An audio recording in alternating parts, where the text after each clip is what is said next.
nanti dapat dengan sana. Jadi ditutup niatnya ya. Baik, saya diminta untuk mengisi materi tentang apa Pak? Strategi dakwah. Karena kebetulan saya diminta kemarin kalau nggak salah itu ya. Jadi saya belum sempat bikin PowerPoint, tapi untuk ada PowerPoint cadangan yang bisa saya pakai. Dan ini juga Anda mungkin sudah pernah melihat tampilan dari ini. Saya juga agak pura-pura lupa. Tadi pikirannya saya pura-pura lupa. Insya Allah saya masih sehat, nggak amnesia. Tapi saya nggak akan menyampaikan semuanya. Saya ngambil beberapa poin-poin yang penting saja. Sambil nanti saya improvisasikan berdasarkan pengalaman saya di lapangan. Yang jelas dulu ketika saya KKN, kebetulan saya KKN-nya beda dengan Anda ya.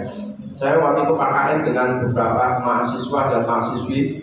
Ada yang dari teknik biologi, ada yang dari fakultas pertanian, ada yang dari peternakan, ada yang dari fakultas sastra, dan itu ada yang agamanya Islam, ada yang agamanya Kristen. Jadi yang dilakukan oleh kami itu berbeda, jelas berbeda dengan Anda. Kalau saya dulu lebih kepada orientasinya program itu pemberdayaan masyarakat, baik itu di sektor fisik ataupun di sektor pembinaan. Jadi nggak ada pengajian itu kan nggak ada. Maka itu dianggap program yang kurang menarik bagi masyarakat. Karena kebetulan saya dulu KKN di UGM itu, saya dulu KKN ketika semester 13 Maret ya. Jadi saya dulu kan karena kuliah itu dulu nyantai, jadi saya terlalu senang sama dosennya sampai dosen nggak mau berpisah dengan saya. Dipeseni Mas jangan lulus dulu katanya. Ya, maka waktu itu begitu saya dengan teman-teman datang, dilalap di kampung itu sudah perbaikan jalan, pengecoran jalan. Ada teman saya datang bawa mobil sedan, kemudian dia anak anggota DPR dan bapaknya kerja di perusahaan di Pertamina itu. Akhirnya begitu pertemuan pertama kali dengan masyarakat, langsung kita dipodok satu mahasiswa harus menyediakan semen 4 sak. Karena dianggap orang-orang UGM itu kaya-kaya, padahal saya itu paling melarat se-UGM. Maka nanti pertama kali yang Anda harus perjelas kepada masyarakat bahwa PPM Anda ini, Anda jangan pakai istilah KKN ya, pakai istilah PPM saja. Karena kalau KKN itu yang terbayar itu nanti masang plan, ngecor jalan. Apalagi sekarang mau 17 Agustus. Jadi Anda tegaskan kami adalah mahasiswa yang berada di bawah naungan Yayasan Pondok Pesantren Sunan Pangandaran. Program kami adalah pengabdian masyarakat Islam, dan kami yang lebih ditekankan itu adalah pengabdian dalam hal pendampingan keagamaan. Itu. Jadi yang utama itu pendampingan dalam bidang keagamaan, khususnya dalam bidang keagamaan Islam ya. Jangan ada yang keagamaan yang lain. Adapun nanti yang lainnya, lomba 17-an, balap karung dan sebagainya, itu cuma hanya selingan saja. Selingan saja. Tugas Anda pertama ini adalah PPM pengabdian masyarakat yang kemudian dibungkus dalam bentuk dakwah di masyarakat. Nah, namanya dakwah itu apa? Dakwah itu mengajak dari yang tidak baik menjadi baik. Gampangnya gitu, itu dakwah. Jadi kalau misalkan Andre itu diajak sama Nasruddin, padahal Andre mau kuliah. Ayo dia nang Malioboro jalan-jalan. Ini namanya tidak bisa disebut dengan dakwah. Karena Nasruddin mengajak Andre dari surga menuju ke neraka. Dakwah itu ngajak dari pintu neraka menuju kepada pintu surga. Kayak misalkan ada teman Anda ini, temannya Andre itu belum kumpulkan tugas video ke saya semester 6. Saya nggak perlu buka nama. Terus Andre mengajak teman-teman, ayo teman-teman, kalian bisa, mumpung masih ada umur, ini kewajiban kita sebagai seorang mahasiswa. Jangan terlena dengan keadaan. Ayo bangkit semangat. Ini berarti Andre telah berdakwah. Jadi pahami ya. Bisa, saya perlu pakai bahasa yang jelimet yang sederhana saja. Dakwah itu intinya mengajak dari yang tidak baik menjadi baik. Nah, nanti bisa dikembangkan dakwah itu bermacam-macam. Termasuk juga misalkan dengan melihat ada masyarakat yang secara ekonomi itu kurang menguntungkan, kurang baik lah. Disebabkan karena apa? Disebabkan karena kemalasan dia, nggak mau kerja, akhirnya keadaan ekonominya cuma kayak gitu-gitu saja. Maka kemudian Anda menggerakkan masyarakat itu bagaimana untuk bisa membuka peluang-peluang sumber-sumber ekonomi agar bisa lebih mapan lagi. Nah, dengan cara apapun itu berarti jenengan telah dakwah dalam bidang ekonomi. Dari dakwah itu bisa dakwah dalam bidang politik, dakwah dalam sosial, dakwah dalam budaya, dakwah dalam ekonomi, dakwah dalam bidang pertahanan dan keamanan. Ya, jadi dakwah itu macam-macam. Nah, saya akan lebih memfokuskan pada dakwah sesuai dengan tugas Anda untuk pengabdian masyarakat yang basisnya itu adalah pendampingan masyarakat dalam bidang keagamaan. Jadi nanti yang didakwakan itu adalah lebih fokus kepada keagamaan. Anda nggak perlu susah-susah survei nambalan itu berjalan-berjul, nggak harus. Wah, ini kondisi jalan tidak baik, kondisi jalan buruk. Kata Pak Ade, dakwah itu mengajak yang tidak baik menuju yang baik. Terus Anda kemudian mengumpulkan masyarakat, RT, mengumpulkan semuanya, Pak RT, Pak Lurah dikumpulkan, terus Anda kemudian bengong. Setelah saya survei, jalan di desa ini ternyata jelek, tidak memenuhi standar kelayakan secara SNI. Maka dari itu, marilah kita bersama-sama berjuang untuk memperbaiki jalan ini. Ini artinya dengan setiap ucapan Anda ini akan direkam oleh masyarakat. Enggak ada saya dan ngajak-ngajak Pak, ya enggak.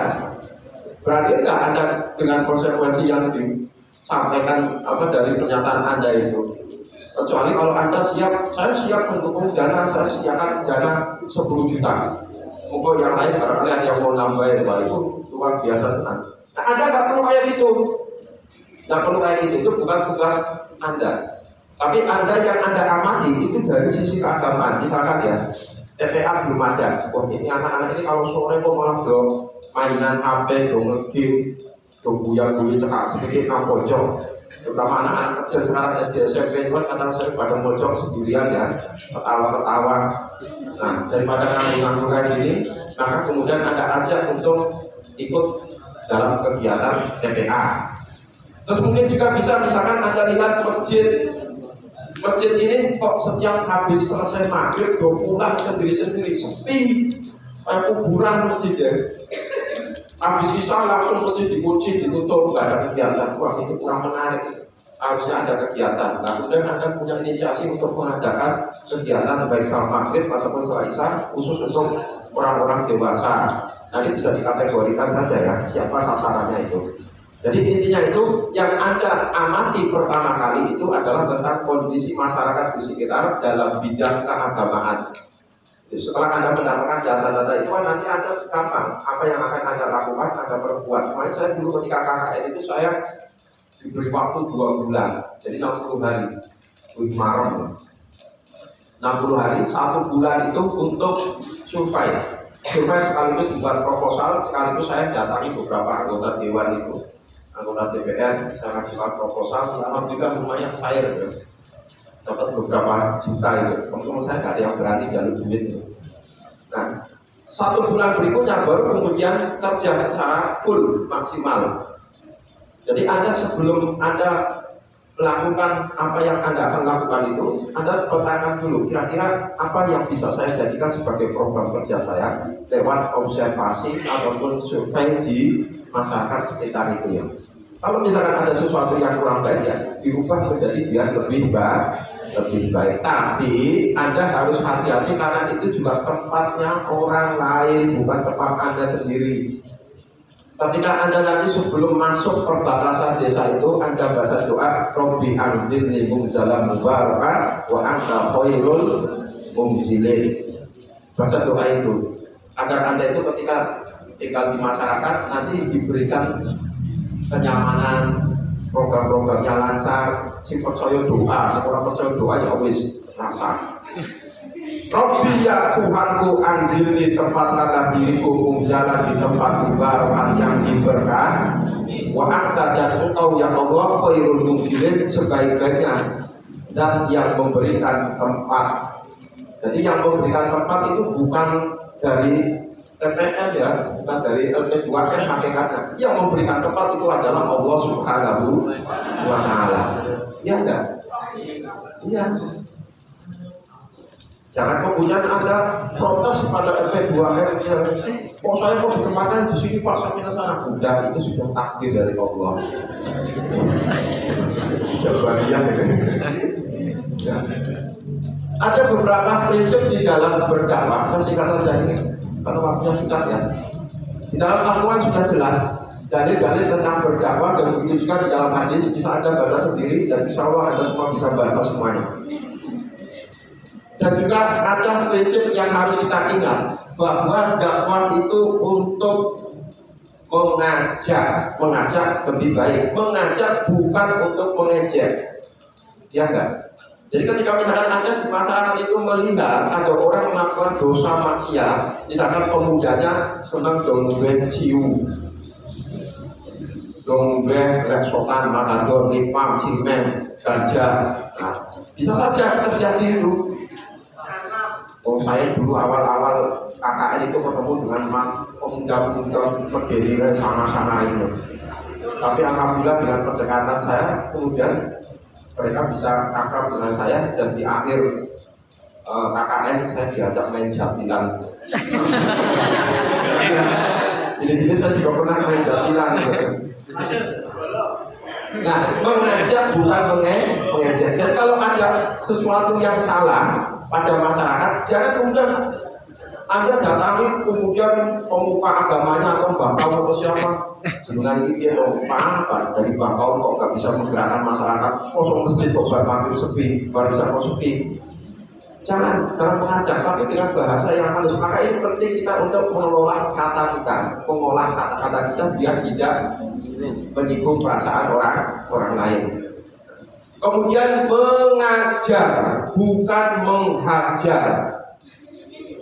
Jadi Anda di dalam berdakwah itu mengajarkan masyarakat yang tadinya tidak bisa menjadi bisa, yang tadinya tidak paham menjadi paham, bukan menghajar.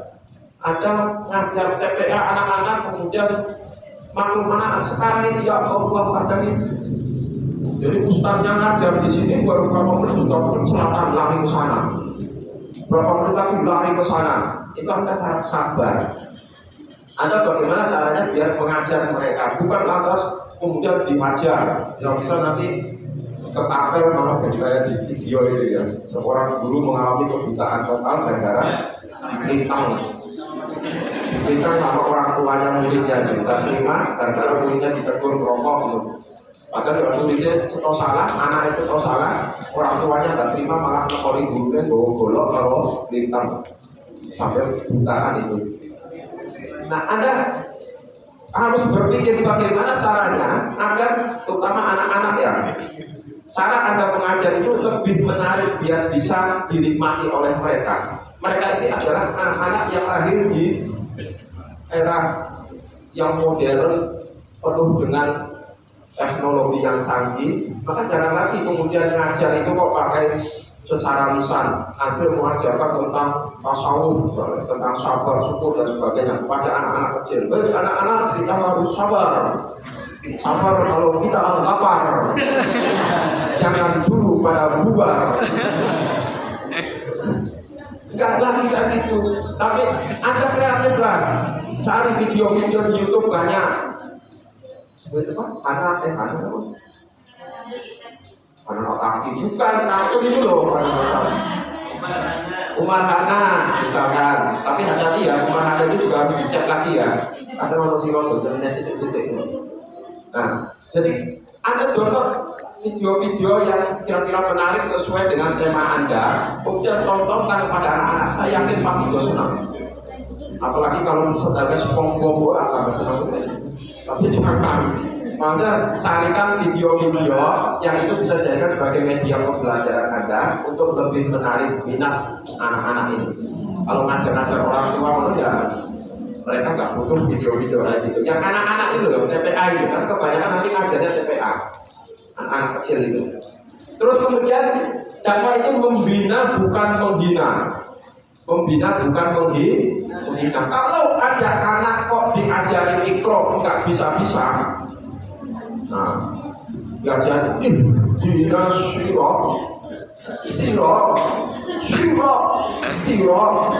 pakai shot akhirnya di shot satu bingungnya sabar. Apalagi kalau misalkan ada ngajar siswa-siswa yang umur 65 pengen belajar ikro, pengen belajar bisa baca Quran, sepuh-sepuh, Anda harus tandangi dengan baik. Saya pernah ngajar ibu-ibu itu usia sekitar 65 tahun, bahkan hampir lebih, pengen bisa baca Quran dari nol sampai bisa menjadi bisa baca. Waktu itu saya tempuh dalam waktu 6 bulan. Ya, mungkin Anda punya metode yang lebih hebat, praktis dan diskon, ya, bisa ditempuh dalam waktu 40 hari. Jadi saya ajari dari nol betul. Itu ucapnya memang nggak bisa. Saya ajarkan ngalamin. Alhamdulillahi Rabbil ngalamin. Abu ngalamin. Ya wis tak apa-apa Bu, seperti jangan ngalamun. Jadi butuh kesabaran, jangan dihina. Jangan sampai kamu menghina simba-simba itu. Ngucapin A saja nggak bisa, gimana coba bang? Dasar bertobat telat. Dulu waktu masa muda ngapain aja, mesti yang terus pakai budaya. Orang sudah setur, jangan dihina, dipimpin dengan benar. Kemudian mencintai bukan mencaci. Ajarkan dengan rasa cinta. Dakwah itu harus dengan rasa cinta. Jangan sampai kemudian Anda berdakwah ini penuh dengan keterpaksaan. Dakwah dengan cinta. Dan ini seperti yang ada di Quran itu, dakwah itu kewajiban semuanya, fardu ain, bukan karena Anda PPM. Anda tidak PPM saja tetap Anda wajib dakwah. Saya yakin nanti besok ketika Anda pulang ke masyarakat sudah lulus dari sini, Andri SAG, pulang ke nganten, kamu nganten Cilacap, kebetulan masjidnya baru, saya tahu Andri itu ngapain aja, karena dia ahli status.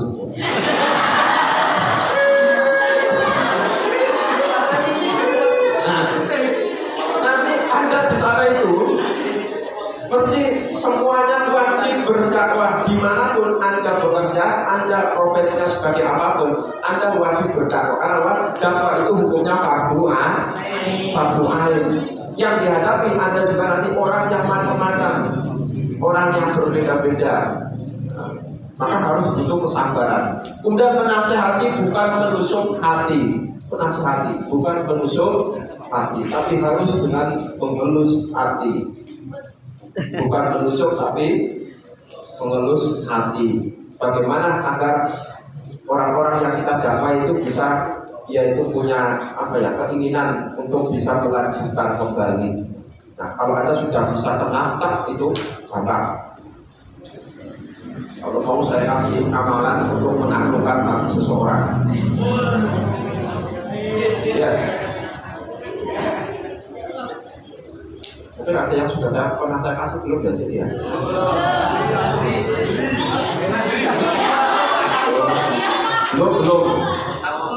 Belum pernah saya kasihkan. Saya kemarin ngasihkan kepada laki-laki itu, kemudian saya sudah nikah, terus punya anak dua, katanya istri jadi galaknya luar biasa. Setiap dia pulang, tatapan matanya itu penuh dengan kebencian. Tidak pernah disambut dengan ramah, apalagi disambut dengan secangkir kopi, tidak pernah. Jadi kalau Anda tahu itu ada masuk ke ruangan saya itu orang luar itu pasien-pasien. Bukan berarti saya buka praktek, tapi juga dia kepilih. Doanya gini, Allahumma sakhir aduwana wa aduwaka kama sakhor Fir'aun li Musa alaihi salam. Allahumma la yadlana qulubahum kama la yadal hadid dari Musa alaihi salam. Sengaja saya kasih pendahulunya saja, biar nanti kalau yang betul-betul butuh japri saya. Setelah itu berdoa pakai bahasa Arab boleh, bahasa Indonesia boleh. Kalau pakai Arab ya Allahumma layin olba Andre Hermawan. Allahumma layin olba Andre Hermawan. Ibaratul Fatihah wabi Fadilatul Fatihah tambah juga wabi sirul Fatihah wabi Fatihah Al-Fatihah.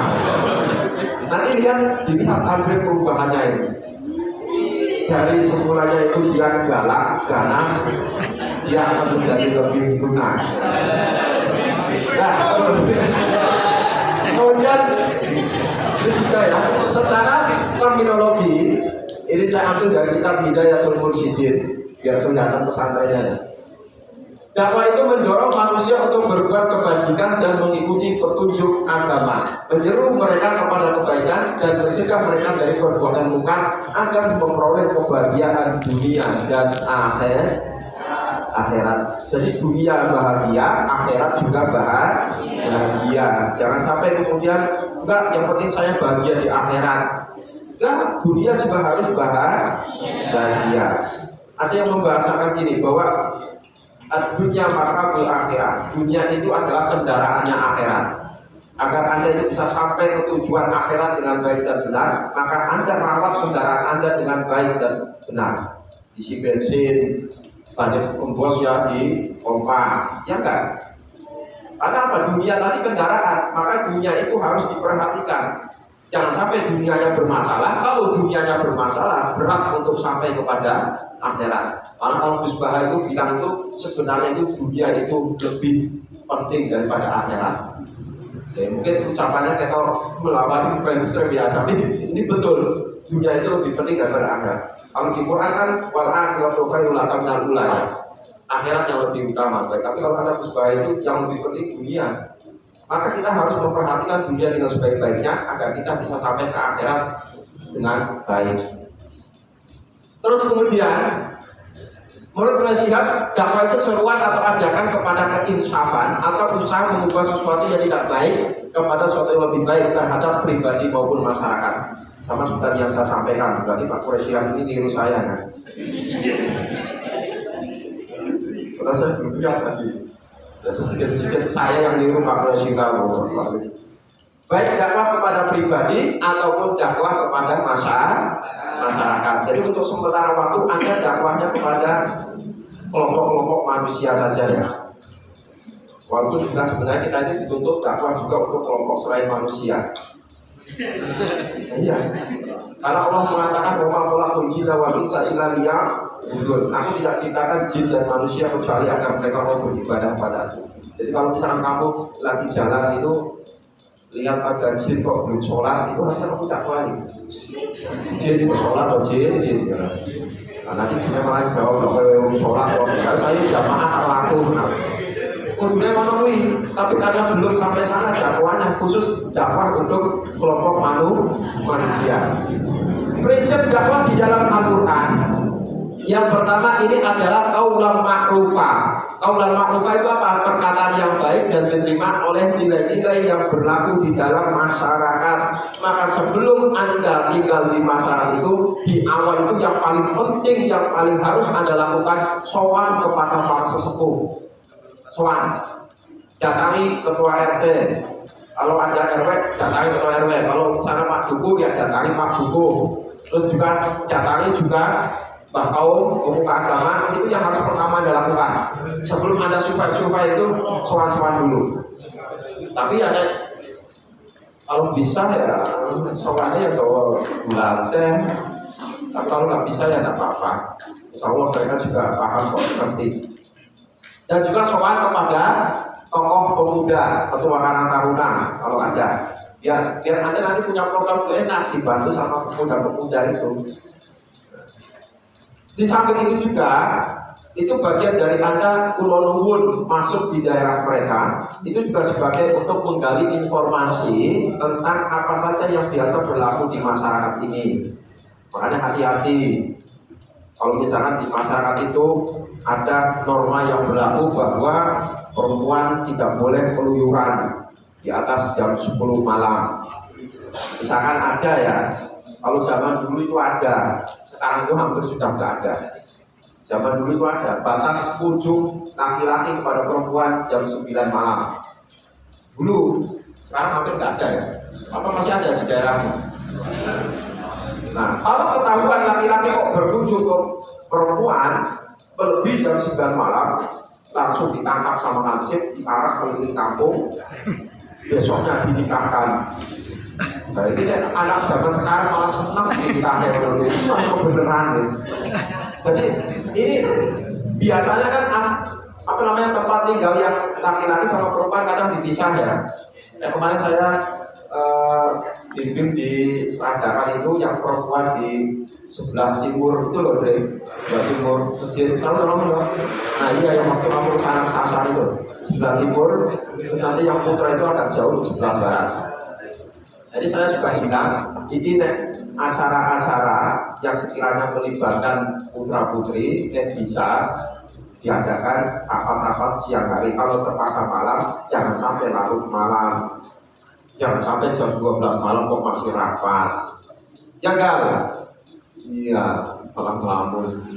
Kamu dapat di mana tempatnya enggak? Progo, kali bawah. Karena dodolan aku uang gitu. Jadi harus tahu betul norma yang berlaku di masa itu apa. Karena kadang beda-beda. Di satu tempat dengan tempat lain beda-beda. Apalagi ini lintasnya tidak hanya DIY ya, ada yang luar DIY juga. Saya dengar itu kemarin itu ada permintaan dari Kalimantan atau mana? Lampung ya. Lampung Banten. Gak tahu dengan ini direalisasikan sekarang kenapa? Kalau sekarang berarti nanti ada yang dikirim ke Lampung nanti. Yang jelas saya pernah di Lampung. Saya keliling semua Lampung itu medannya itu memang luar biasa, penuh dengan tantangan. Jadi siap-siap kalau di Lampung itu. Terus yang kedua, kaulan kariman, perkataan yang baik dan sopan disertai tata krama, penghormatan dan pengagungan. Kalau Anda ini nggak bisa bahasa Jawa, kromo, inggil, halus, nggak usah sok-sokan, nggak keliru malah. Dan ini pernah terjadi sama saya karena gara-gara saya sok-sokan. Saya pernah itu soal sama kiai saya dulu. Pak Kiai Sewu sekitar silaturahim, tapi kali kalau baca mundur. Pak Kiai saya bilang, oh ya wis ngono, aku tak balik kowe mundur. Saya bingung waktu itu. Apa salah dan dosa saya ini? Masa saya ngaji orang masuk terus, orang tahu langgar. Tiba-tiba saya dijauhin dengan saya, kami keliru. Kok masih keliru? Mundur itu untuk orang yang terhormat, apa kita terhormat orang? Ya, saya terhormat, dan dihormati sopo, dihormati oleh Allah. Kalau corona banyak. Jadi kalau nggak bisa bahasa Jawa, pakai bahasa Indonesia saja, lebih netral. Ya, ini terutama yang dari luar Jawa, yang dari Papua itu si Alvino, Alvin. Dia itu sebelah itu. Alfian, yang dari Papua itu kan.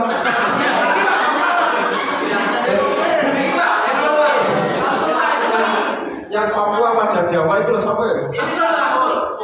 Oke. Gak bisa. Kalau nggak bisa bahasa Jawa cukup pakai bahasa Indonesia aja. Yang penting halus bahasanya ya. Karena khawatir nanti nggak keliru. Terus kemudian kaulan lainan, perkataan yang lemah lembut. Anda tinggal ngomong sama siapa, ngomong kalau sama sesepuhnya yang halus lembut, pakai bahasa Indonesia yang halus yang lembut, jangan kemudian keras dan sebagainya, jangan. Kaulan balighon, perkataan yang sampai pada lubuk hati orang yang diajak bicara, yaitu kata-kata yang fasoha dan balaghah atau fasih dan tepat. Ini harus orang-orang yang pintar sastra. Orang-orang PDFI biasanya ada pelajaran bahasa Indonesia ya. Tasawuf itu kalau berbicara itu dari hati ke hati. Jadi dengan yang lainnya. Kalau yang itu berbicara dari mulut ke mulut, kalau ini dari hati ke hati. Maka kalau misalkan kamu lihat saya sama Andre sedang diem-dieman, tapi sedang berinteraksi, otak batin. Terus ya ada minta memilih diksi ya, kalimat-kalimat yang sekiranya itu menarik. Kayak misalkan Anda ceramah, besok misalkan Anda ngisi ceramah atau khotbah di masjid atau di mana, ya pokoknya mengalir saja, diselingi guyonan apa. Ini saya sekali prakteknya loh ini. Jangan sampai kemudian Anda sama kok. Assalamualaikum warahmatullahi wabarakatuh. Pada bapak-bapak, ibu-ibu, mari kita bersyukur pada Allah. Kita kenikmatan sehatan kembali. Jika turu kok. Jadi memang butuh latihan betul. Karena butuh proses dari saatnya Anda untuk berlatih, baik laki-laki ataupun perempuan. Jadi kalau bisa itu kamu harus bisa nyanyi Gus Idam, ya enggak? Akan muncul Gus Idam yang dari jebolan PPM 3. Danang, Gus Danang. Iya, kalau Gus Idam itu dekengannya pusat ya. Kalau Danang itu dekengannya di Siropin.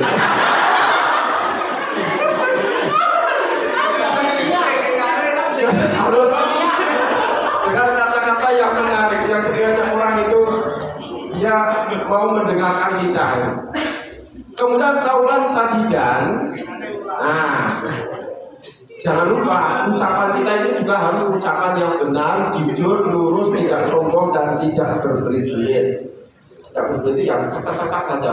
Sesuaikan dengan kemampuan masyarakat. Kalau misalkan kultur masyarakat itu sebagai petani, ya ada sampaikan materi-materi yang dekat dengan unsur pertanian. Bukan berarti tentang cara menggiling padi, bukan.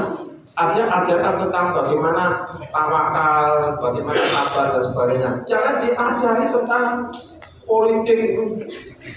Bapak-bapak, ibu mengingat peta perpolitikan negara kita Indonesia. Maka hari itu kita harus melek politik. Kita harus bisa bangkit bahwa yang menentukan nasib bangsa dan negara adalah kita semuanya. Maka Bapak Ibu janganlah terus-terusan jadi petani. Kalau bisa ada yang jadi politisi, wah, memang benar, tapi ini nggak tepat. Masyarakat itu yang sederhana saja. Terus bahasanya dikurangi, jangan. Marilah kita semuanya melakukan refleksi diri agar kita bisa mengakselerasikan diri kita secara masif sehingga kita bisa usul kepada Allah. Kalau bingung, kau ngomong apa mas? Kau ngomong apa kamu? Terus kaulah masyuran, perkataan yang mudah dicerna, dimengerti dan dipahami oleh pendengar. Sing mudah-mudah, mudah dipahami, syukur-syukur mudah untuk dikenang. Ya kan Gus Idam itu kan sederhana toh, dia kenalnya pusat. Dikenang betul itu sak jagat Indonesia itu. Sampai banyak orang yang ikut-ikutan. Padahal itu dia sekarang nggak sengaja ya, refleks itu loh. Tapi itu menjadi viral itu karena kata-kata itu. Nah itu maka Anda harus bisa memilih kata-kata yang baik. Terus kemudian, ini misalkan kita ambil dalam kasus dan masalah ceramah ya. Nanti ceramah itu bisa dalam bentuk kultum atau ceramah di masjid dengan mimbar ataupun tanpa mimbar. Jadi kalau misalnya di masjid nggak ada mimbarnya, Anda nggak protes. Ini mimbarnya di orang jangan. Harus menyesuaikan dengan kondisi. Ataupun misalkan saya pernah di ceramah di kuburan. Jangan kemudian protes pulang kuburan tuh, tidak apa-apa mau acara nyadran tuh, harus bisa menyesuaikan. Atau mungkin isi ceramah di lautan, di tepi, pantai. Ya memang acaranya acara jadi ngelarung atau apa lah, atau ngisi di sawah. Ya memang acaranya gitu. Jadi dakwah itu nggak mesti harus di masjid, nggak harus mesti di sholat, bisa di mana-mana. Ini kok di tanah lapang, khutbah Jumat atau hari raya, ceramah pada saat acara pernikahan atau khutbah nikah ini bagi yang sudah nikah. Kalau yang belum nikah, ya jangan dulu. Ceramah pada saat upacara pemberangkatan jenazah itu juga beda-beda nanti tipenya.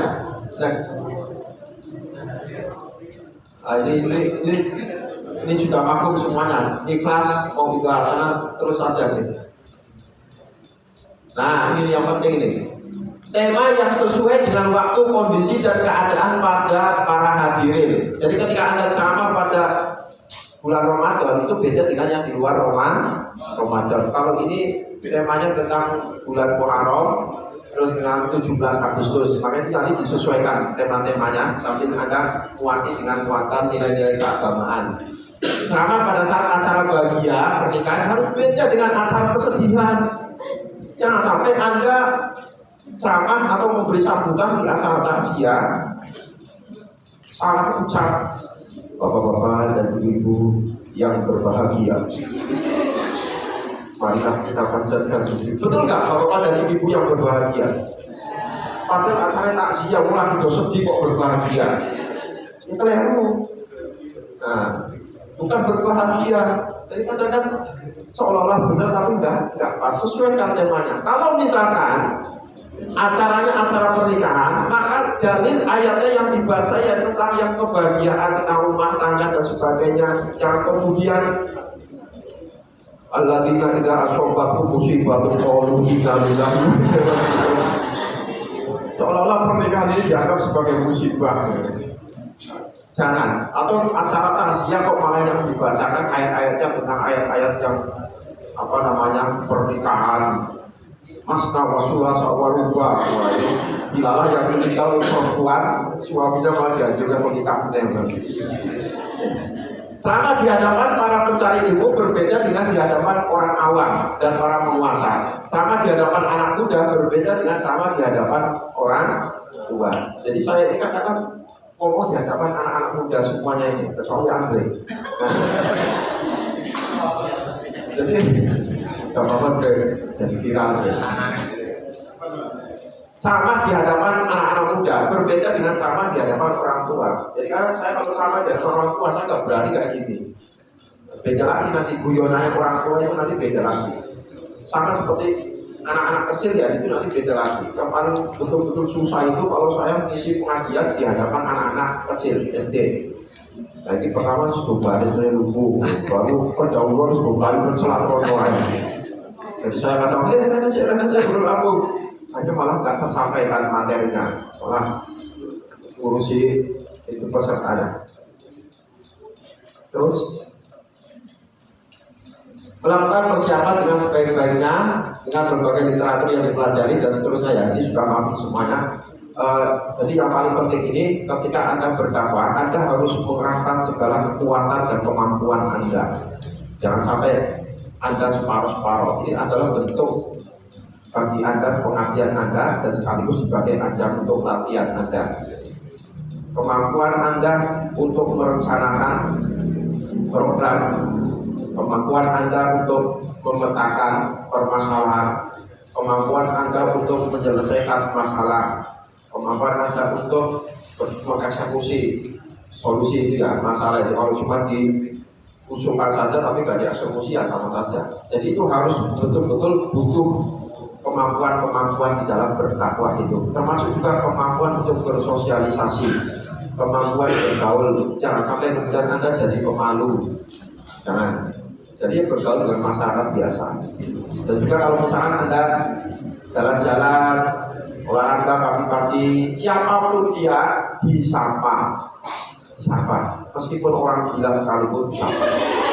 Dan ya, karena mohon maaf, kalau di dalam tasawuf memandang manusia tidak dari lahirnya, bisa jadi dia penampilannya kayak orang gila, tapi ternyata dia seorang waliullah. Nah, ini terkeren. Maka siapapun yang ada itu disapa, assalamualaikum. Paling jawab terus apa kok? Kita cukup penting ucapkan assalamualaikum.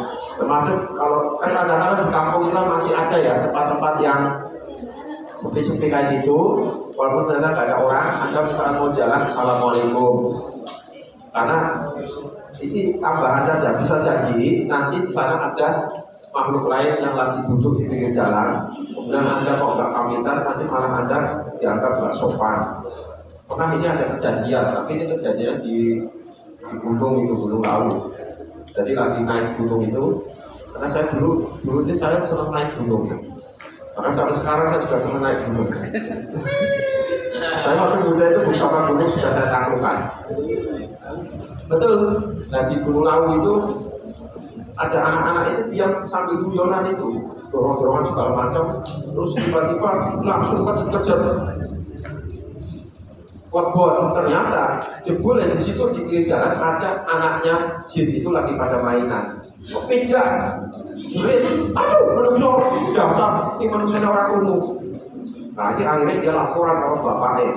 Wah, aku disakiti sama manusia. Sopo, bapaknya jinnya tepung. Langsung maka kita harus berdoa. Ini kalau misalkan assalamualaikum atau baca doa ya, kemampu Anda.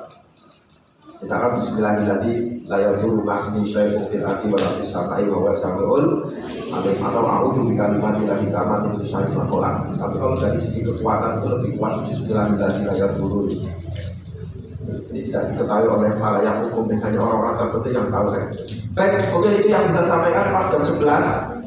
Karena pada siang ini saya mau uji skripsi pasien, nanti dia tunggu-tunggu. Barangkali ada yang mau ditanyakan, silakan.